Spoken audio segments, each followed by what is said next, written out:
गुजरात में स्थित डांग का खूबसूरत वन क्षेत्र 2021 में राज्य का पहला ऐसा जिला बना जिसे आपड़ो डांग प्राकृतिक डांग अभियान के तहत 100% प्राकृतिक खेती वाला जिला घोषित किया गया।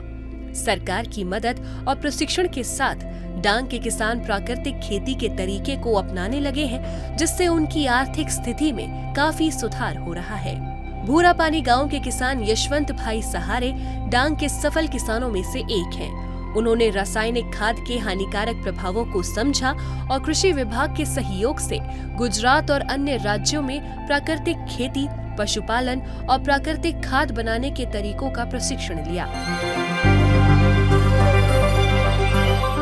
इससे उन्हें अपने खेतों में चावल, रागी, कटहल, काली दाल और सोयाबीन जैसी फसलों को उगाने में मदद मिली है। वो जिले में नियमित कैंप आयोजित करके अन्य किसानों को भी प्रशिक्षित करते हैं। हकीकत ये बीमारी वो खातर के लिए है, इसलिए हम खुद आवते पीढ़ी के लिए हम खुद अभी खातर बंद कर दिया और न अभी प्राकृतिक खेती अभी भी चालू कर दी है।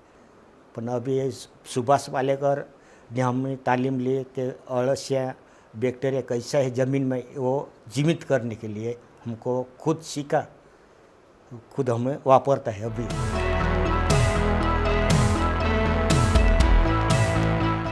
– 2021 से 2023-24 तक राज्य सरकार ने गुजरात में प्राकृतिक खेती करने वाले किसानों को 1600 लाख रुपए से अधिक की सहायता प्रदान की है। इसके अलावा ऐसे किसानों को मास्टर नियुक्त किया गया है जो विभिन्न प्रशिक्षण कार्यक्रमों के माध्यम से अपने ज्ञान को फैलाते हैं।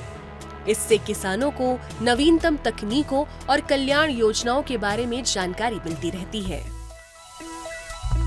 23-24 जो साल है उसमें हमने करीबन 423 क्लस्टर बेस्ड ट्रेनिंग की थी और उसमें करीबन 16,000 फार्मर्स को नेचुरल फार्मिंग के अंतर्गत ट्रेनिंग दिया है। और यही मुहिम हमें इस साल भी चालू रखा है। अभी तक इस साल यानी कि 24-25 में क्लस्टर बेस्ड जो तालीम दिया है उसमें हमने करीबन 285 ट्रेनिंग अभी तक क्लस्टर बेस्ड ट्रेनिंग होगी।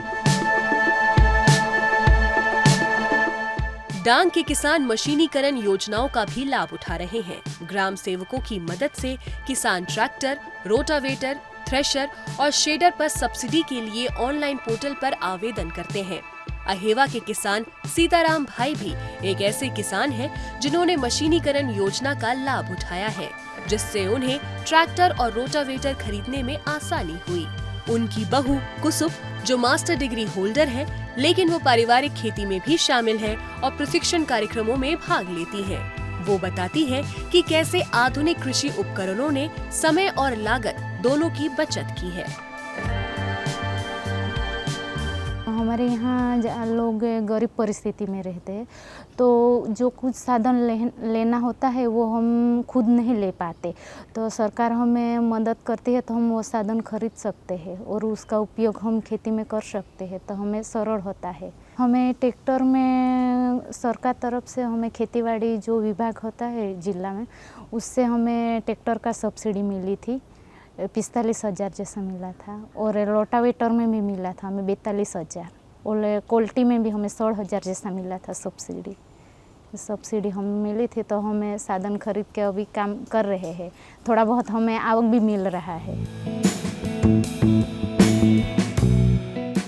डांग में प्राकृतिक खेती और कृषि मशीनीकरण की सफलता किसानों को सशक्त बना रही है। साथ ही जिस तरह से ये जिला प्राकृतिक खेती में आगे बढ़ रहा है, उससे ये पूरे देश के लिए एक मॉडल के रूप में भी साबित हो रहा है।